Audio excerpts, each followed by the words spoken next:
ma question s'adresse à Monsieur le ministre des Affaires étrangères. Monsieur le ministre, à l'heure où je vous parle, près de 31 000 Palestiniens ont été tués à Gaza.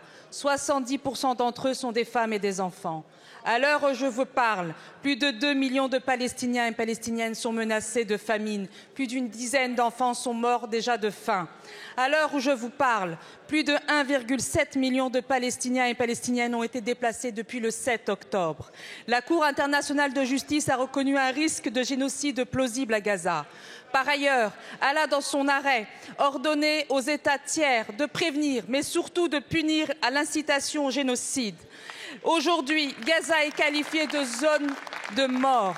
Les appels au cessez-le-feu sont sans cesse ignorés par le gouvernement d'extrême droite israélien. À l'heure où je vous parle, le génocide a déjà commencé.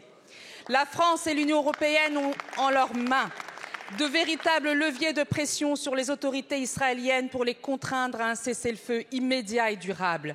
L'Union européenne est le premier partenaire commercial d'Israël et il se doit de respecter les droits humains. Face à ces violations du droit international, l'Union européenne doit sanctionner sans équivoque Israël. Elle doit suspendre ses échanges commerciaux ainsi que les contrats d'armement qui font de la France l'associé d'Israël dans ce génocide.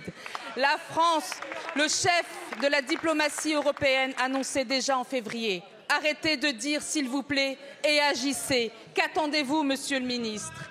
Monsieur le ministre, allez-vous porter ces demandes de sanctions lors du prochain Conseil des affaires étrangères qui se tiendra le 18 mars?